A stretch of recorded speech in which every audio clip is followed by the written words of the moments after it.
Good morning, नमस्कार सभी बच्चों को। राम राम, सत श्री अकाल, जय माता दी, जय श्री कृष्णा। आप सभी का स्वागत है आपके अपने परिवार, अपने एक सुंदर से यूट्यूब प्लेटफॉर्म डियर लर्नर्स पर। सभी बच्चे, आप सभी जानते हो कि मैं पिछली क्लास में मैंने पावलोव पढ़ाया था, इवान पेत्रोविच पावलोव पढ़ाया था और वो वीडियो आपके सामने आ भी गया होगा। बड़ा ही अच्छा रिस्पांस रहा, तो मैंने सोचा क्यों ना इसके थोड़ा टेक्निकल टर्म पर बात की जाए या थोड़ा सा डीप में जाकर बात की जाए। तो आज वही वीडियो है। थोड़ा सा मैं आपको बताने वाला हूँ कि अनुबंधित उद्दीपक कितने प्रकार के होते हैं, अनुबंधन कितने प्रकार से हो सकता है या किया जा सकता है। अगली बात मैं आपको बताने वाला हूँ, कुछ इसमें टेक्निकल टर्म आते हैं, 5-6 टेक्निकल टर्म होते हैं, उन टर्मों को भी जानना बहुत ज़रूरी होता है। तो इन्हीं के विषय में हम आज बात करने वाले हैं, तो बहुत ही ध्यान से समझिएगा और ध्यान से सुनिएगा। वीडियो शुरू होने के पहले सभी से बस एक ही गुजारिश मेरी हर बार रहती है कि वीडियो को शेयर जरूर कर दें और पूरा देख लें। लाइक करें ना करें वो आपकी मर्जी है, क्योंकि आपके अगर अंतरात्मा का चोटेगी तो आप पक्का करेंगे, लेकिन कम से कम देख लीजिए और अपने दोस्तों में शेयर ज़रूर एक बार कर दीजिए। ओके, चलिए हम आज बात करने वाले हैं। सबसे पहला जो हम बात करेंगे आज, हम बात करेंगे कि अनुबंधित उद्दीपक कितने प्रकार के होते हैं। अनुबंधित, एक मिनट, हाँ, हम बात करेंगे प्यारे बच्चे अनुबंधित उद्दीपक कितने प्रकार के हैं। ठीक है, इस पर हम बात करेंगे। हम अनुबंधित उद्दीपक मुख्यतः 2 प्रकार के होते हैं। कौन कौन से, जरा ध्यान से सुनिएगा। 2 प्रकार के होते हैं। कौन कौन से? एक को कहते हैं प्रवृत्त्यात्मक उद्दीपक। क्या कहते हैं? प्रवृत्त्यात्मक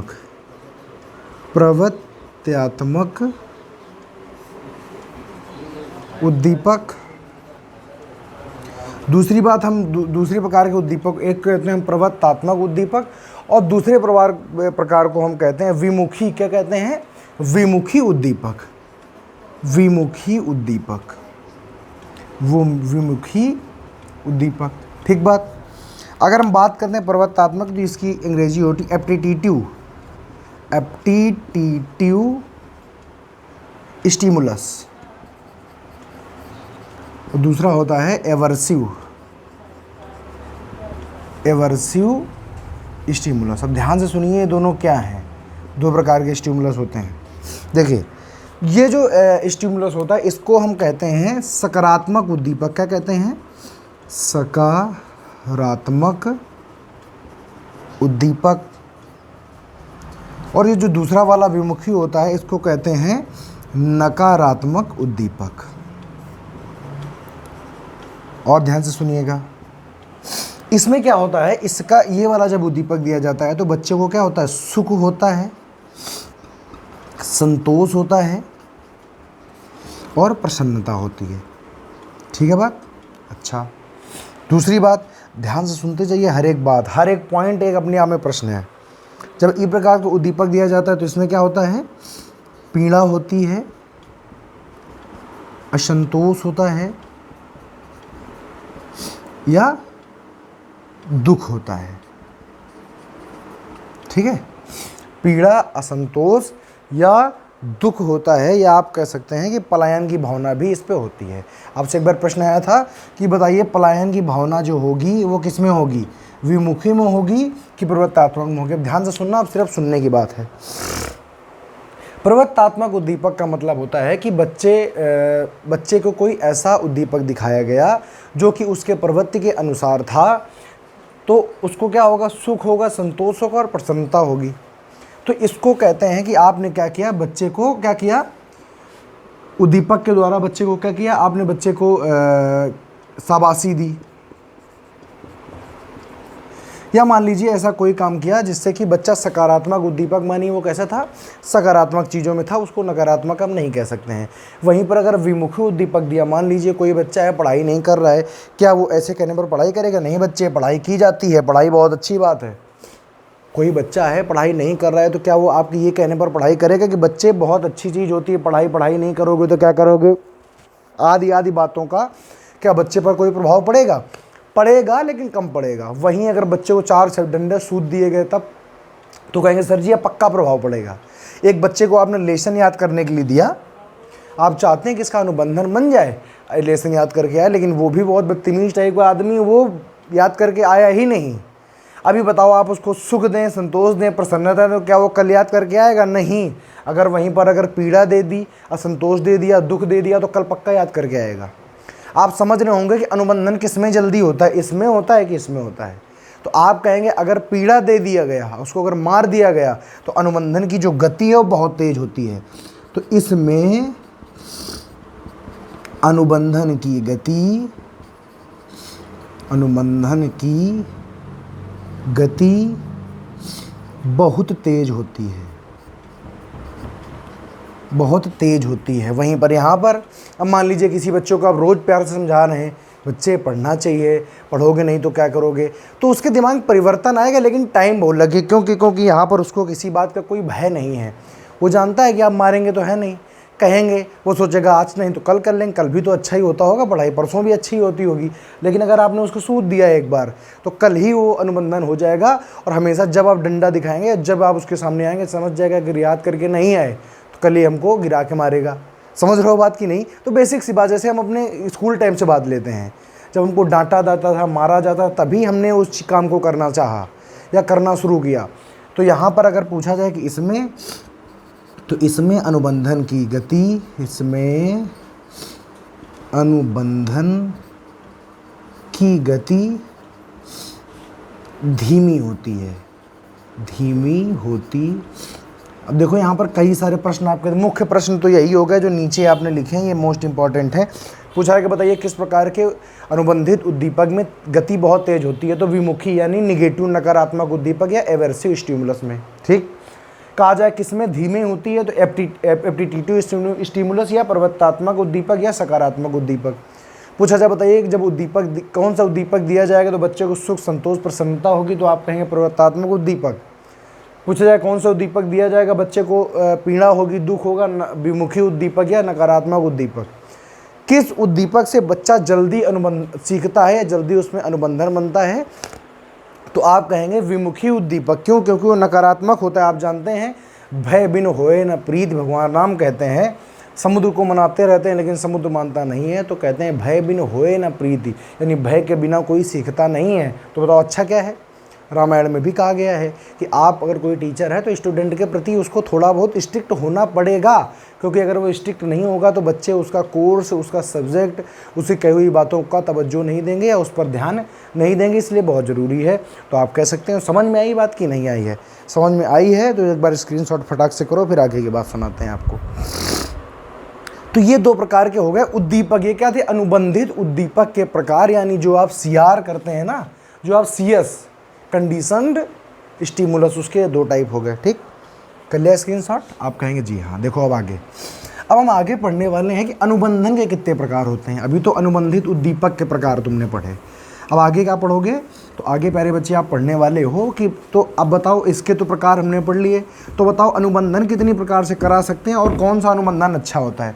जैसे यहाँ पर नकारात्मक उद्दीपक ज़्यादा प्रभावशाली होता है, तो यहाँ पर अब हम देखेंगे कि कौन सा अनुबंधन ज़्यादा प्रभावशाली होता है। तो अब हम आगे पढ़ने वाले हैं अनुबंधन के प्रकार। क्या पढ़ेंगे? अनुबंधन के प्रकार। अब देखो 4 प्रकार का अनुबंधन होता है, ध्यान से सुनना। कौन कौन सा? 4 प्रकार का। मैं यहाँ पर लिखता हूँ एक एक करके। पहले को आप क्या कहते हो? तो पहले अनुबंधन को आप कहते हो, ध्यान से सुनिएगा,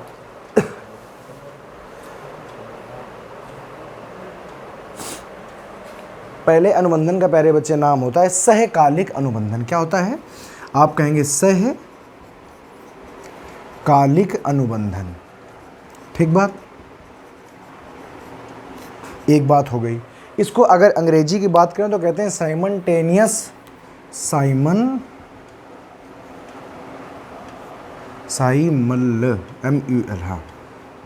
साइमल्टेनियस, और अनुबंधन का मतलब कंडीशनिंग। ये अब टाइप आप कंडीशनिंग पढ़ रहे हैं, ठीक है, ध्यान रखिएगा। Simultaneous conditioning.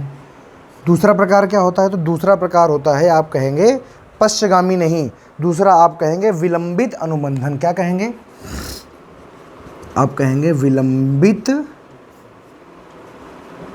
अनुबंधन, यानी अगर दूसरे की बात करें तो इसको हम कहते हैं डिलेड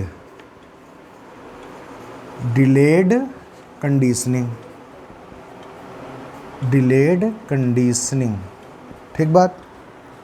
तीसरे में आ जाओ, तीसरे को आप कहोगे अवशेषी अनुबंधन। क्या कहोगे?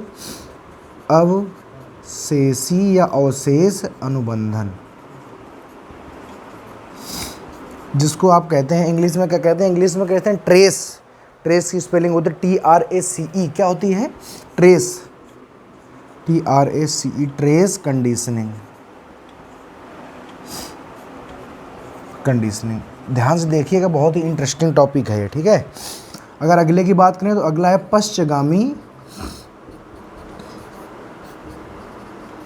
पश्चगामी अनुबंधन, ठीक है। इसके लिए क्या होगा? इसके लिए है बैकवर्ड कंडीशनिंग, ठीक है। अब देखो, तीनों को बहुत ध्यान से सुनना, तब आपको पूरा समझ में आएगा। देखो, अगर हम पहले की बात करें प्यारे बच्चे, सहकालिक अनुबंधन, आप देख रहे हैं सहकालिक अनुबंधन क्या क्या करना है? अनुबंधन में दो चीज़ें करनी है आपको, घंटी और प्लस भोजन। अब देखो, घंटी और भोजन किस हिसाब से देना है, उसी की इन चारों में चर्चा है।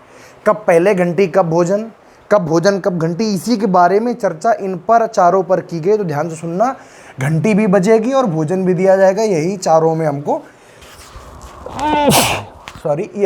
हमको चर्चा करनी, ठीक है। अब देखो, सहकालिक, सह माने साथ साथ, कालिक माने एक है समय में। साइमल्टेनियस का मतलब होता है कि एक समय में पैदा हुए दो व्यक्ति या एक समय में हुए दो काम। तो अगर आपने क्या किया, इधर घंटी बजाई और जैसे घंटी बजाई तुरंत साथ साथ में ही आपने भोजन दे दिया। अरे समझ पा रहे हैं कि नहीं? मैंने क्या कहा? मैंने कहा कि घंटी और भोजन एक साथ जब आपने दे दिया, घंटी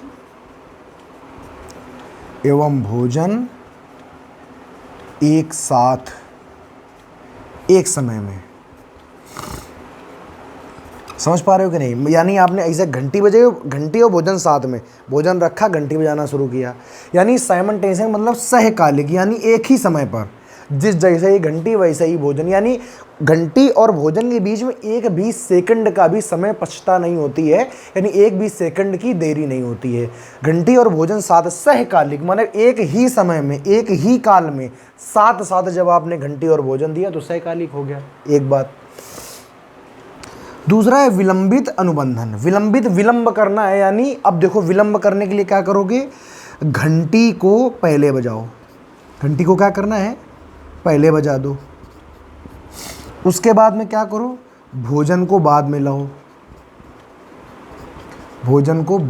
लेकिन एक कंडीशन है। कंडीशन क्या है? कि कितनी बाद में लाओ। भाई, घंटी आपने पहले बजाई और भोजन के बाद में लाओ, लेकिन कितनी बाद में लाओ? तो याद रखिएगा, 4 से 5 सेकंड के वो लगना चाहिए। अगर ज़्यादा लगा दिया तो फिर आपका जो अनुबंधन है वो नहीं हो पाएगा। घंटी बजाई और भोजन, घंटी बजाने के 4 से 5 मिनट के अंदर अंदर भोजन उपस्थित हो जाना चाहिए, तब तो कंडीशनिंग होगी, अदरवाइज कंडीशनिंग नहीं करा पाओगे। अब देखो, दूसरी बात है, समझ गए ना? इसमें घंटी और भोजन एक साथ, एक से एक भी सेकंड, एक भी नैनो सेकंड का अंतर नहीं होना चाहिए यहाँ पर। दूसरी, विलंबित डिलेड में क्या है कि घंटी बजाइए और भोजन, घंटी पहले बजाइए, भोजन बाद में लाइए, लेकिन घंटी बजने और भोजन आने के बीच में बहुत ज़्यादा समय अंतराल 4 से 5 सेकंड का होना चाहिए। ज़्यादा हो गया तो ट्रेस में आ जाएगा। यहाँ पर क्या करना है? अवशेषी में क्या करो? घंटी बजाओ पहले, सेम चीज़ जो ऊपर है, और भोजन लाओ बाद में। तो आप कहेंगे इसमें क्या अंतर है? अंतर है कैसे? घंटी तो पहले बजेगी और भोजन उसके बाद में आएगा, लेकिन एक शर्त है। शर्त क्या है? कि इसमें टाइम ज़्यादा लग जाता है, तो इसमें करीब 10 सेकंड खर्चा हो जाते हैं। याद रखिएगा, मैंने कहा है कि 4 से 5 सेकंड के अंदर अगर ले आए तब तो कंडीशनिंग अच्छी होगी। अगर आपने घंटी पहले बजाई और भोजन लाने में आपने 10 सेकंड लगा दिए तो कंडीशनिंग जो है बिल्कुल बेकार हो जाएगी, कंडीशनिंग नहीं हो पाएगी या कंडीशनिंग होने में टाइम बहुत लगेगा। दूसरी बात, पश्चगामी अनुबंधन जो है वो ये कहता है कि भैया देखिए, पश्चगामी मतलब पीछे। अब बताइए, इसमें कहता है कि पहले क्या दे दो?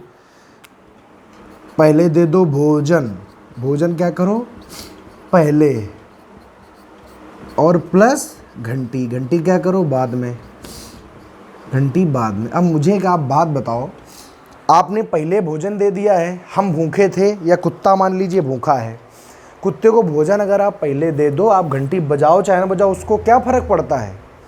भाई मुझे पैसे चाहिए, आप मुझे पहले पैसे दे दो, बाद में आप कुछ भी कहो। अगर आपने पहले लेक्चर दिया बाद में पैसे दिए, तब तो हमारे जहन में वो लेक्चर जाएंगे, हम ध्यान से सुनेंगे। अब आप पहले मेरी आवश्यकता की पूर्ति किए दे रहे हैं, बाद में आप कुछ भी कहिए, मैं ध्यान से सुनूंगा ही नहीं। पश्चगामी अनुबंधन यानी बैकवर्ड कंडीशनिंग में पहले भोजन दे दिया जाता है, यानी पहले आपको स्वाभाविक उद्दीपक दे दिया गया और बाद में आपको कंडीशनड स्टिमुलस दिखाया गया, तो आप इसकी तरफ ध्यान ही नहीं दोगे क्योंकि आपको ये पहले ही मिल चुका है। मुझे पहले मिल चुका है, कहते नहीं कि अपना काम बनता भाड़ में जाए जनता, यानी अपना काम बन गया, अपनों को जो चाहिए था वो मिल गया, अब इस पर ध्यान कोई नहीं देता है।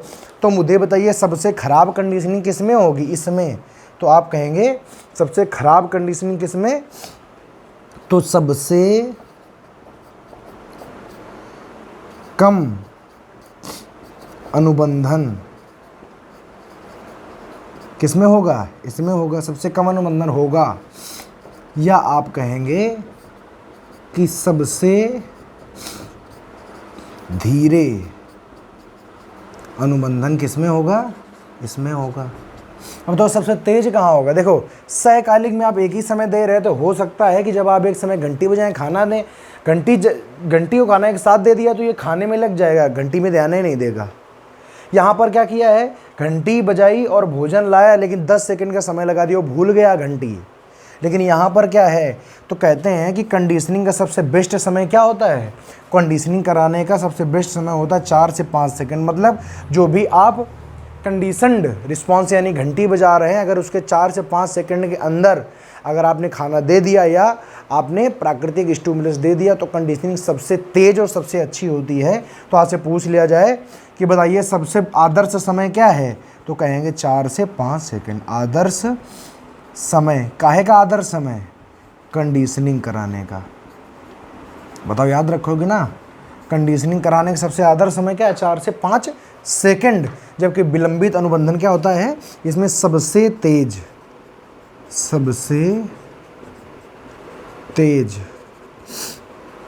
अनुबंधन होता है। बताइए क्या दिक्कत है यहाँ पर, समझ गए ना। मैंने आपको 4 प्रकार के बताए, कितने प्रकार के, 4 अनुबंधन जो है, अनुबंधन कराने के हमने आपको 4 तरीके बताए। कौन कौन से, मैंने कहा है कि सहकालिक अनुबंधन एक प्रकार, विलंबित अनुबंधन दूसरा प्रकार, सहकालिक को साइमल्टेनियस कंडीशनिंग भी कहते हैं, विलंबित को डिलेड कंडीशनिंग भी कहते हैं, अवशेषी को ट्रेस कंडीशनिंग कहते हैं, और पश्चगामी को आप बैकवर्ड कंडीशनिंग कहते हैं। सहकालिक मतलब एक ही समय में, और करना क्या है, भोजन और घंटी के बीच में 1-20 सेकंड का अंतर नहीं होना चाहिए। विलंबित में क्या है कि घंटी पहले बजाओ, भोजन बाद में दो, बशर्ते 4 से 5 सेकंड बस समय लगना चाहिए। घंटी बजी, 4 से 5 सेकंड के अंदर अंदर आपका भोजन आ गया। याद रखना ये सबसे तेज अनुबंधन आप इसी में करा सकते हैं। और आदर्श समय क्या अनुबंधन कंडीशनिंग का, 4 से 5 सेकंड, जो समय बीच में लगना चाहिए। ट्रेस में अवशेषी में आपने काम तो वही किया है कि पहले घंटी बजाए भोजन, लेकिन टाइम की बहुत लगा दिया है, समझ गए। तो घंटी पहले बजाएं, भोजन बाद में दें, लेकिन टाइम 4 से 5 सेकंड नहीं 10 सेकंड तक लगा दें, तो हो गया अवशेषी। और पश्च में क्या है, भोजन पहले दे दो, घंटी बाद में बजाओ, तो घंटी पर ध्यान नहीं देगा, तो सबसे कम अनुबंधन इसमें होगा, या सबसे धीरे अनुबंधन इसमें होगा। बताओ कोई टेंशन, दिक्कत, समस्या, परेशानी आपको समझ में यहाँ तक आ जाना चाहिए। अब तक समझ गए प्यारे बच्चे। तो ऐसे आपको कराना है कंडीशनिंग जल्दी से, और इनको याद रखिएगा। मैं आपको गारंटी देता हूँ कि YouTube में कोई भी व्यक्ति इतना ज़्यादा अंदर जाकर के नहीं बताता। और बच्चे एग्ज़ाम का पैटर्न अब ये है, वो नहीं है कि कुत्ते पर किया, ये कर दिया, घंटी बजाई, ये सब कुछ नहीं है। अब ये एग्ज़ाम का पैटर्न है। स्क्रीनशॉट हो गया होगा, देखो अब आगे देखो। नोट्स तैयार करना आपकी जिम्मेदारी है, क्वालिटी टीचिंग करना है, आपको सबसे बढ़िया से बढ़िया बताना, ये हमारी जिम्मेदारी है। हम अपनी जिम्मेदारी बेहतर पूरी करते हैं। आप अपनी जिम्मेदारी अगर पूरी करेंगे तो आपको सफल होने से कोई भी शक्ति आपको रोक नहीं सकती है। लेकिन अगर आप कोताही करेंगे, यानी आप समय से ये सारी चीज़ें पूरी नहीं करेंगे, तो फिर आप दिक्कत में आ जाएंगे, ये भी बात समझ लीजिएगा। अब देखो आगे कुछ मैं आपको टेक्निकल टर्म बताने की कोशिश करता हूँ जो महत्वपूर्ण बिंदु इसमें आते हैं जो कि आपको समझने चाहिए। तो यहाँ पर हेडिंग डाल देते हैं महत्वपूर्ण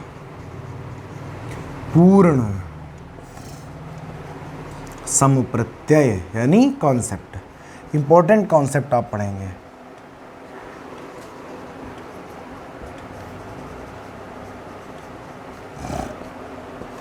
ठीक है, अब देखो तो अब ये छोटे छोटे बिंदु हैं। जैसे पहला बिंदु क्या है, तो पहले बिंदु को आप कहते हैं विलोपन। क्या कहते हैं? विलोपन। विलोपन क्या है? विलोपन की जो अंग्रेजी होती है वो होती है एक्सटिंक्ट। क्या होती है? एक्सटिंक्ट। एक्सटिंक्शन होती है। एक्सटिंक्शन। एक्सटिंक्शन क्या होती है? एक्सटिंक्शन। ठीक है, देखो बीच में एन लगाना मैं भूल गया हूँ। INCTION। देखो क्या होता है इसमें। विलोपन का मतलब ये प्यारे बच्चे होता है कि मान लीजिए कोई भी कुत्ता है जिसने कि कंडीशनिंग अभी तक सीख ली थी। तो कंडीशनिंग कैसे सीखी थी? तो आप कहेंगे सर जी सबसे पहले हम घंटी बजाया करते थे और उसके बाद में हम भोजन दिया करते थे। तो वो जो कुत्ता था वो लार निकाला करता था। यानी पहले आप CR देते थे, CS कंडीशनड स्टिमुलस, उसके बाद में आप देते थे UCS यानी अनकंडीशनड स्टिमुलस, तो वो भैया CR कर देता था, कोई दिक्कत नहीं थी। फिर आपने क्या किया कि सिर्फ इसी को देना शुरू किया, तब भी वो लार टपका रहा था। कुछ दिन बाद आपने क्या किया, आपने केवल घंटी आप बजाते थे CR, तो वो क्या करता था? लार टपका देता था यानी CR कर देता था। जब आप CS देते थे तो वो CR यानी जब आप घंटी बजाते थे तो लार।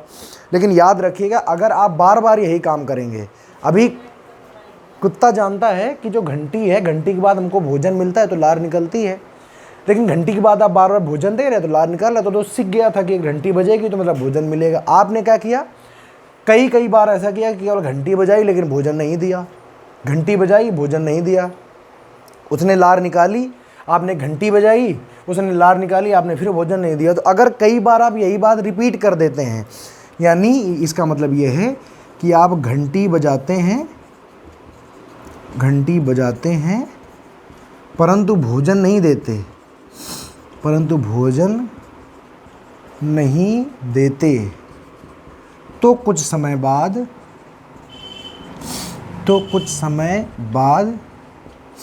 कुत्ता घंटी पर लार नहीं निकालेगा, घंटी पर लार नहीं निकालेगा। यानी अब क्या हो गया, उसका विलोपन हो गया। याद रखिएगा अगर किसी भी टाइप की आपको प्रक्रिया, अनुक्रिया या आपको रिस्पॉन्स अगर प्यारे बच्चे बार बार करवाना है तो इसके लिए ज़रूरी ये है कि आप घंटी के बाद उसको खाना ज़रूर दें। अगर बहुत बार आपने यही किया तो कुत्ता भूल जाएगा, आप कितनी भी घंटी बजाए, लेकिन वो तो विलोपन का मतलब है भूल जाना।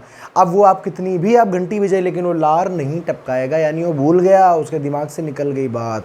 समझ गए? इसको कहते हैं विलोपन। विलोपन क्या है सीधी भाषा में, कि जब आप CS दें और वो CR यानी लार ना निकाले या आपको कंडीशनड रिस्पॉन्स न दे, तब समझ जाइए कुत्ता भूल गया है या विलोपन हो गया है। ठीक है बात?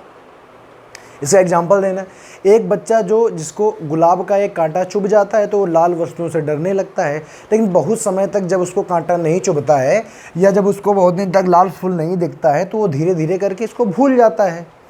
तो वही तो होता है विलोपन। आपने कहा बिल्कुल ठीक बात है, समझ गए? तो विलोपन माने ये एक बार लिख लीजिएगा, स्क्रीनशॉट कर लिया। देखो अब ये समझने की चीज़ें ज़्यादा हैं छापने से ज़्यादा, समझ गए? समझेंगे तो ज़्यादा आप आराम में रहेंगे। अगला देखिए, वो हो गया। दूसरा जो टर्म आता है बच्चे उसको कहते हैं विलोपन का प्रतिरोधन। क्या कहते हैं? विलोपन का प्रतिरोधन। देखो दूसरा जो आता है उसको कहते हैं विलोपन का प्रतिरोधन। अगला जो टर्म आएगा प्यारे बच्चे उसको हम कहेंगे उद्दीपन सामान्यीकरण। क्या कहेंगे? उद्दीपन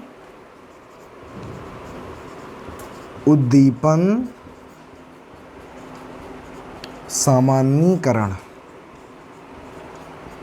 ठीक, अगला जो प्यारे बच्चे हम आपको टर्म पढ़ाएंगे उसको कहेंगे सॉरी विभेद। क्या कहेंगे? विभेद। ध्यान से सुनिएगा ये चीजें क्या है। अगर कहा जाए विलोपन का प्रतिरोधन के, इसका मतलब ये है कि आप CS दे रहे हैं, यानी आप घंटी बजा रहे हैं, और कुत्ता क्या कर रहा है? लार निकाल रहा है, यानी CR कर रहा है, यानी कंडीशनड। CS माने कंडीशनड स्टिमुलस यानी घंटी, और CR माने कंडीशनड रिस्पॉन्स यानी लार का निकालना। ये वो कर रहा है बार बार। अब क्या करिए कि अगर आप नहीं चाहते हैं कि वो भूले नहीं, विलोपन का प्रतिरोधन माने आप ये नहीं चाहते हैं कि जो हमारा कुत्ता है वो लार निकालना भूल जाए। अगर ये आप नहीं चाहते हैं कि भूले नहीं, तो इसके लिए आपको एक काम करना पड़ेगा। अगर आप 20 बार अगर आप घंटी बजाकर लार निकलवा रहे हैं, तो 20 बार में 5 बार क्या करिए, उसको साथ साथ में भोजन भी उपलब्ध करा दीजिए, तो वो भूलेगा नहीं। वो समझ जाएगा कि चलिए हमको घंटी बजाने पर लार निकालनी है। क्यों? क्योंकि 5 बार 10 बार तो मिला ही था। यानी आप ऐसा मत करिए कि आप घंटी ही बजाते रहिए, उससे लार ही निकलवाते रहिए। नहीं, 20 बार अगर ऐसा करवाइए तो 5 बार भोजन जरूर दे दीजिए, तो उसका जो विलोपन है, वो जो भूल रहा है आदत, वो भूलेगा नहीं। ये बात हो गई। फिर है उद्दीपक सामान्यीकरण। अब इसमें क्या होता है कि प्यारे बच्चे, जैसे कि आप घंटी बजा रहे हैं और वो रिस्पॉन्स कर रहा है, अगर घंटी से मिलती जुलती कोई दूसरी आवाज़ भी अगर उसके सामने आप करेंगे तो वो उस पर भी रिस्पॉन्स करेगा। यानी उसके सामने 2 समान CS का मतलब कंडीशनड स्टिमुलस अगर आएंगे, अगर आ जाते हैं, तो वह दोनों में रिस्पॉन्स कर देता है। यानी वो दोनों में वही प्रतिक्रिया दे देते सेम। और CS कैसे होने चाहिए? समान, एक जैसे होने चाहिए। 2 समान माने जैसे कि आप घंटी बजा रहे हैं और घंटी से मिलते जुलते आप घंटा बजा दें, या आप कुत्ते को किसी रिंग टोन पर कोई एक पे खाना उपलब्ध करा रहे हैं। अब आप क्या करें, उसी से मिलता जुलता अगर कोई दूसरा रिंग टोन आपने बजा दिया, कुत्ता क्या करे? कुत्ता उस पर भी रिस्पॉन्स कर दे, उस पर भी लार निकाल दे। तो ये हो गया उद्दीपक सामान्यीकरण। यानी कुत्ता कंफ्यूज हो गया है, उसको नहीं पता है कि कौन घंटी की आवाज़ है या कौन वो रिंगटोन की आवाज़ जिस पर हमको खाना मिलता है, और कौन सी वो रिंगटोन की आवाज़ जिस पर हमको खाना नहीं मिलता है। यानी यहाँ पर वो कंफ्यूज हो गया है। तो आप कह सकते हैं कि एक तरह के सभी उद्दीपकों में समान अनुक्रिया करना ही क्या कहलाता है? उद्दीपक सामान्यीकरण। यानी सामान्य हो गया है, समान तरीके को उद्दीपक में समान प्रतिक्रिया करता है। फिर लिखा है विभेद। क्या? विभेद।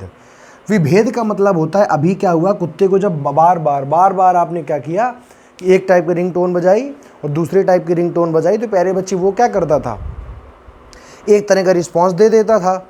लेकिन अभी उसने देखा कि जब एक प्रकार की रिंगटोन बजती है तो हमारे पास खाना आता है, लेकिन वही जब रिंगटोन दूसरे टाइप की बजती है या दूसरे टाइप की घंटी बजती है तो खाना नहीं आता है।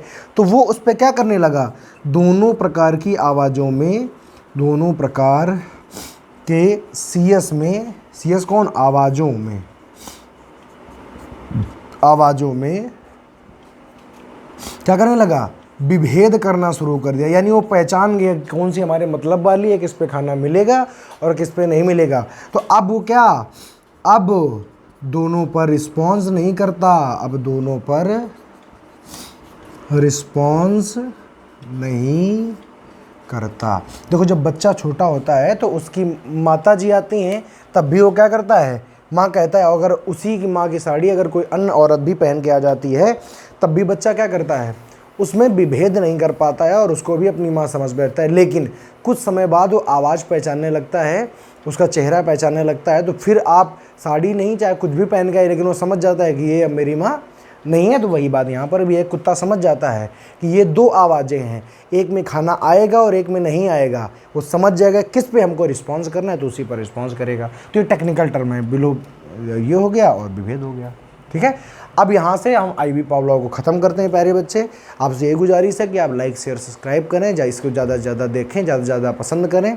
तब तक के लिए धन्यवाद, नमस्कार।